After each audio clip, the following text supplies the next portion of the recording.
Hi, everyone. Thank you for joining us today. And thank you, David, for meeting with us today. I really appreciate it. Delighted to be here. Right. So, Mr. David Korten is I guess, best way to say would be author, political activist, and he's also he's acted as a professor before with Harvard, and he's done a lot of work centered around economics, especially um, the role that economics plays with human interaction and especially with nonviolence in a way, which is what we're very interested in hearing about. So I guess first off, David, could you talk to us a little bit about why economics is important for humans to understand and for human society, as well as thinking about it in terms of nonviolence as well? Right. Well, of course, your work is very centered on the area of violence and war and peace and nonviolence. Um, I've been focused for a very long time on particularly the issues of poverty, which most of my life was devoted to, and lived in many parts of the world in Africa, Asia, and Latin America for many years, and become aware that um, part of the global discussions that science is now emphasizing. Essentially, humans, by our economic activity, are destroying Earth's capacity to sustain life. Now, since we are living beings born of and nurtured by a living Earth, that means we're on a path to our own self-extinction, which is kind of a dumb thing to be for a species to be doing, particularly one that considers itself to be intelligent. So, my work for quite a number of years since um, the mid 1990s has been focused specifically on that issue.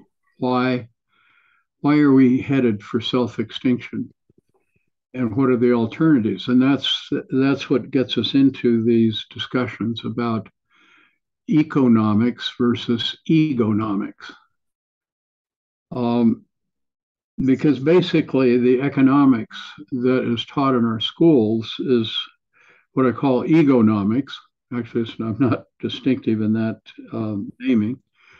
Um, it's an egonomics that is focused on making money, not about living, and it is essentially teaches our young folks that if you simply focus on maximizing your financial return, and if everyone in the world does that, that will maximize the well-being of everyone, completely ignoring the fact to begin with that money is in fact nothing but a number.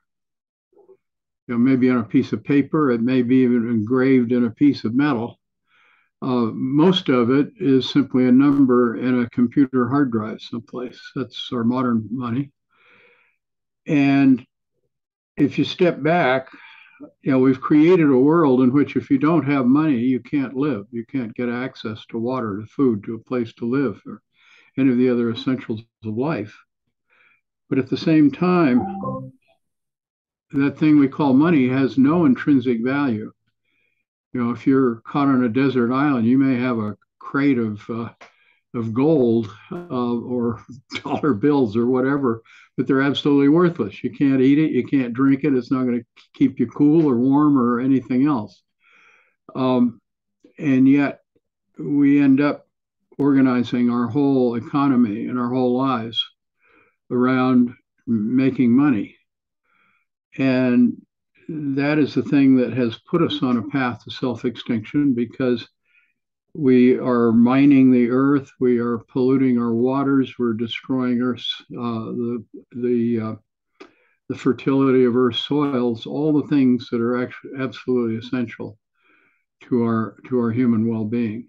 Um, and if we're to have a viable human future, um, having the guidance of a discipline that helps us understand what we need to do in our interactions with one another and Earth to live is absolutely essential.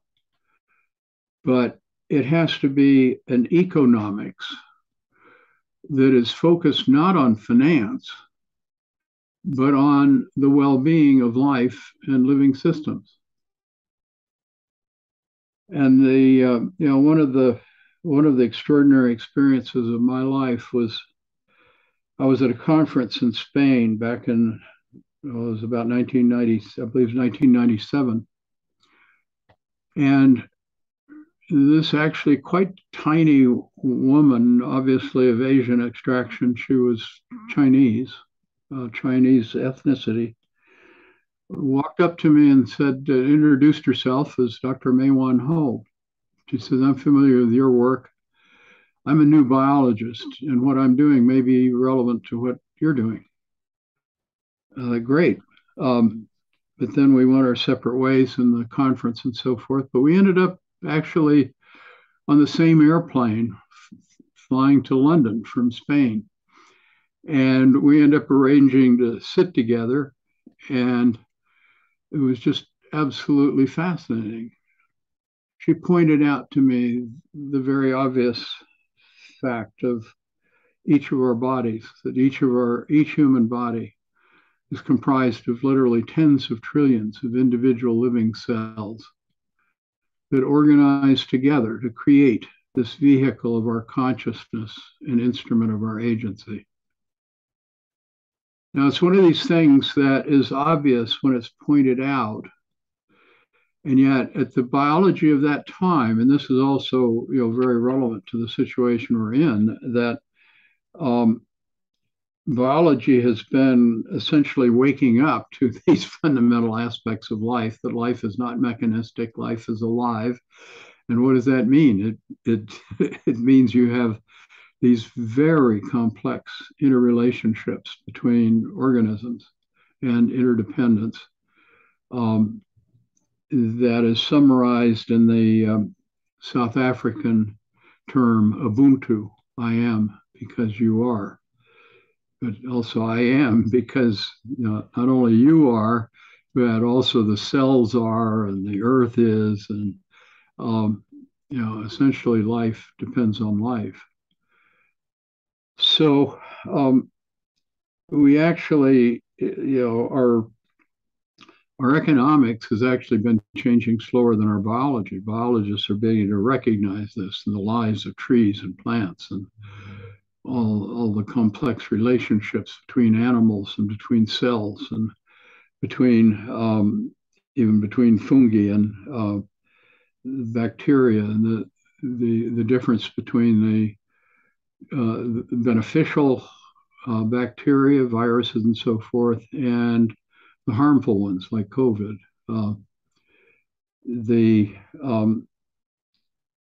So if we begin to rethink economics around biology and our collective well-being, which is very different than maximizing my financial return, then we begin to understand the importance of actually the little importance of nonviolence. It's a whole lot more than just being nonviolent.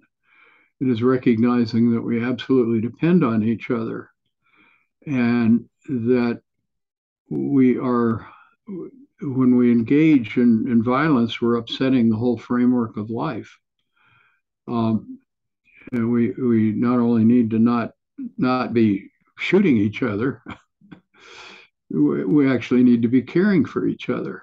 And again, coming back to the very simple recognition that basically a human being cannot live alone. We essentially need our tribe. Now, a lone male can maybe get along in the forest or the jungle for a time, but you can't reproduce alone. And as soon as you have children, you need a whole lot more attention, and somebody's got to be hunting, and somebody's got to be caring for the children, and all of that. It's an interdependent situation, and yet in our egonomics, it's basically all about competition rather than cooperation. essentially competing for money. Um, and the the well-being of life, the well-being of people, the well-being of Earth depends on again, not just nonviolence, but actually communicating, supporting, sharing with one another. So that's we can go further into. I mean, there's all sorts of aspects on economics. As the power needs to be reside with people in the place where they live and their control of their resources and the way they share and work together. It gets into all sorts of issues of ownership and the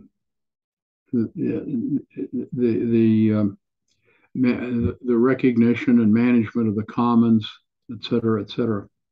So anyhow, that's a start on your opening question. Right. Thank you. That's very interesting. And it's a great coincidence that you were able to run back into that woman on the plane. Yeah, Really. But it's there's an interesting aspect of that in terms of lessons for young people just starting out. That that was one of the most important experiences of my life in terms of changing my whole thinking about economics and about the, the issues that we face around poverty and so forth. It was basically a very short discussion, and very often the most important experiences in our lives are short discussions. Very very rarely a university lecture, but uh, maybe a chance discussion like that one in Spain. right. Interesting. Um, so one thing I've been thinking about regarding the shift away from egonomics and this focus on, money, on finance would be, do you think have an idea of what this would require from people in general? Would it require a societal overhaul or like shift in the general cultural psyche?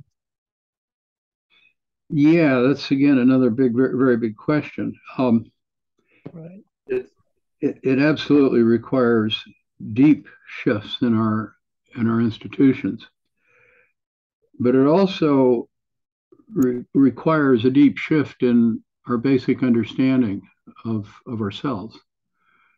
Um, Egonomics essentially teaches that it is our inherent human nature to be competitive, even violent, to compete, to control resources, to control other people. Now, one of the extraordinary aspects of my life is not only living in different parts of the United States that are extraordinarily different culturally, um, but living in South America and Africa and Asia, as well as my experiences in North America and traveling in other parts of the world. Um, One of the things I've come to realize about people is that the cultural differences can be dramatic, particularly back in the days when I first started traveling. Things have become homogenized now, but the differences between cultures can be extraordinary.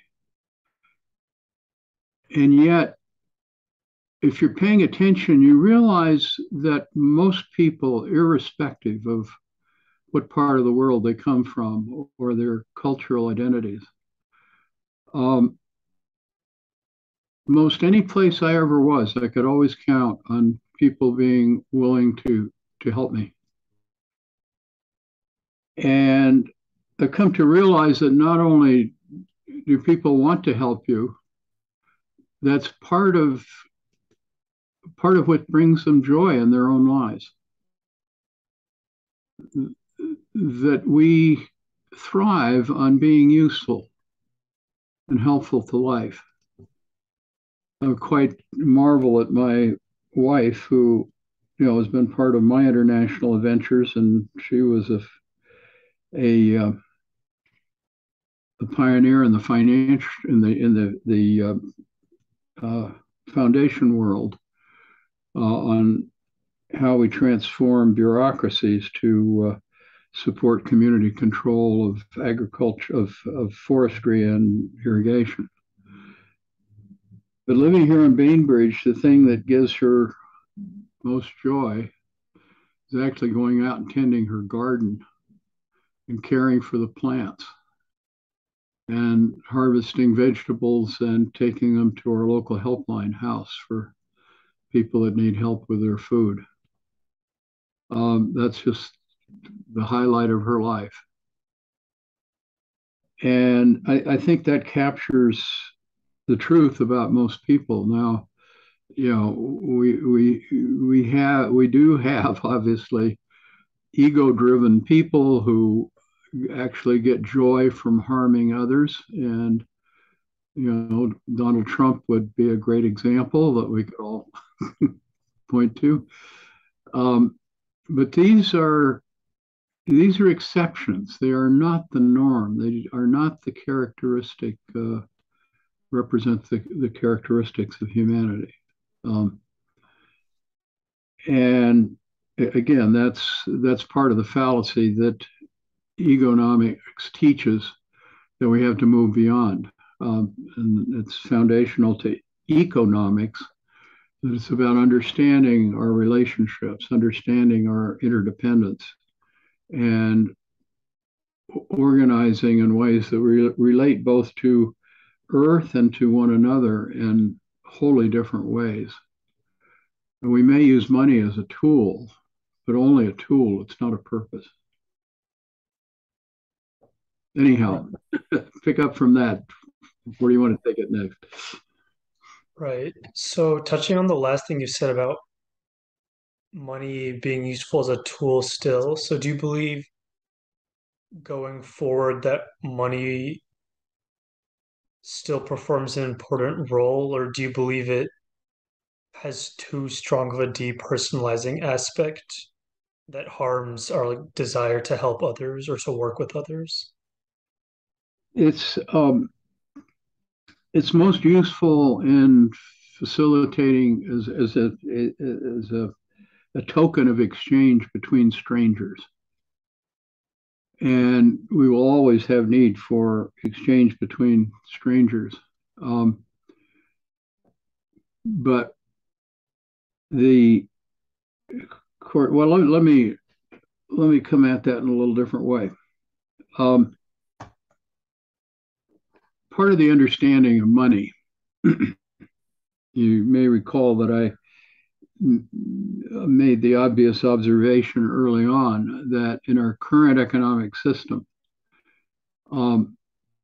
you cannot survive without money. A basic truth that we're all pretty aware of.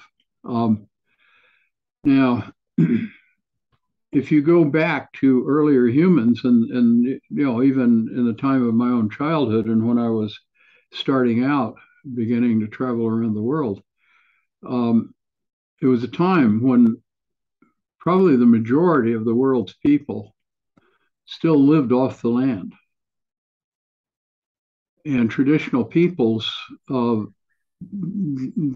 lived with no money at all.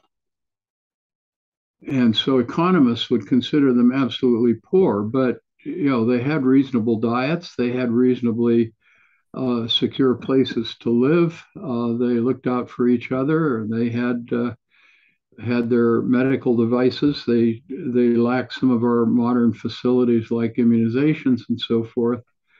But these people were not poor in the sense that we think of it now.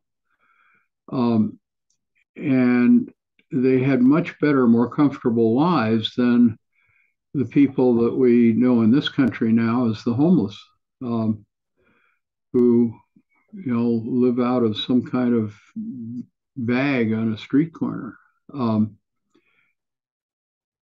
The Now, if you take this and take the question in your mind, say your goal is to rule the world. I want to control all the people of the world. I want to be the absolute ruler. Let me tell you how you do that. You first of all create a situation where everyone has to have money to get access to food, water, and a place to live. You can't have your own land. You can't just go out and discover a field and grow your rice or whatever you want, or hunt the animals in the field. You have to buy it, preferably from some supermarket or chain store. Then, in addition to that, you also, this is you, the supreme ruler. You have to control the creation and allocation of money. So if you want to have the money to buy your food and rent or buy a place to live, you have to get money from me. Now that's really cool for me because, particularly with our current technology, if I've got my computer, I just put a number in it. You got money. Okay, you can have that money. But if you want that money, you've got to give me your labor. You've got to essentially devote your life to me, and I'm going to pay you a minimum wage, less than a minimum wage, because I want you really dependent, and I want you doing completely my bidding. I want your labor to serve me, not to serve you. And this is essentially what we have done to the majority of the world's people. And there are a lot of financiers, but as a percentage of the total human population, they're tiny. So we've now got a world in which a very few billionaires, a few hundred to most. What is it? I don't know, just the current statistics, something like 150 or 200, something like that. Something like that. Yeah, they control most of the money and control most of the access of people to the essential means of living. And that means they also control the politicians, which means they control the rules by which we decide how these decisions will be made. So there we are. Now you rule the world, and everybody else is miserable. But welcome, King.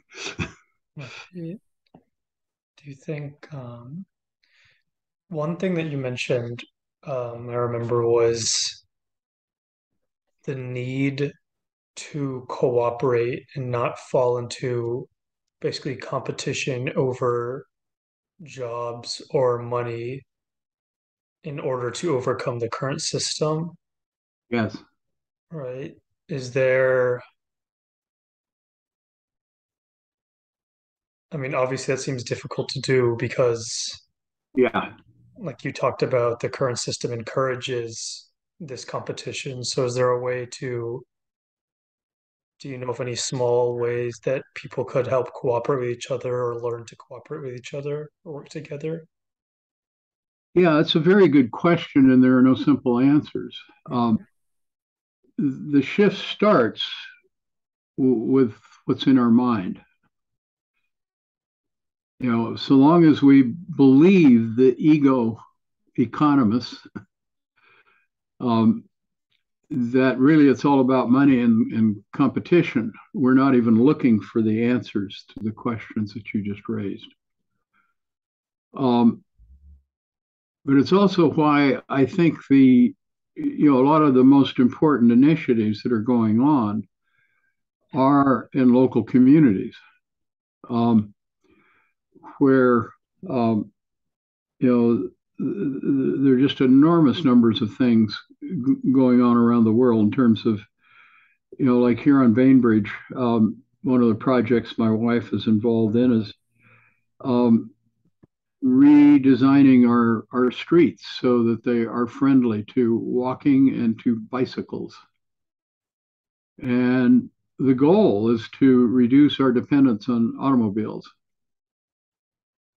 Um, Now, these are not these are not easy changes, and they take a long time. But um, that's a part of the change. The um, patronizing our local farmers markets and supporting our local farmers who are trying to restore the soils and um, resequester carbon in the soil, um, and at the same time manage their water responsibly and quit putting poisons in it and so forth.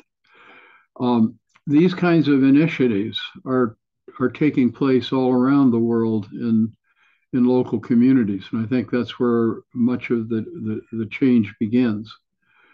But you've probably also noticed that we need deep changes in our institutional systems. Um, I don't know. Did you grow up in the United States or? I grew up in the United States. Yeah. Okay. So you obviously younger than me, but have had the same basic experience. Now, um, I grew up, of course, as a naive white male, um, believing that the United States was one of the world's original democracies and a model for the world. And of course, what we're recognizing now is that we're definitely not that model. Not only not that model, we never have been. Um, we have always been organized around and ruled by oligarchs. Um, but hopefully, we're also waking up to the fact that that doesn't really work very well, and we need to rethink our institutions of business, our institutions of government. Um, but I think we're also waking up to the fact that we also need to transform our institutions of education, which are totally out of date. Um, we need to rethink our institutions of religion, which are really out of date. I mean, most most of our religious beliefs and institutional structures in religion, go back thousands of years. If you think these conversations are important and would like to see them continue, please consider supporting NVI and the work we do by subscribing to this YouTube channel, following us on Twitter and Facebook, and visiting our website. Please consider donating to our organization and checking out our nonviolent training archive and database linked in the description. Every little bit counts to help build a more just and nonviolent world.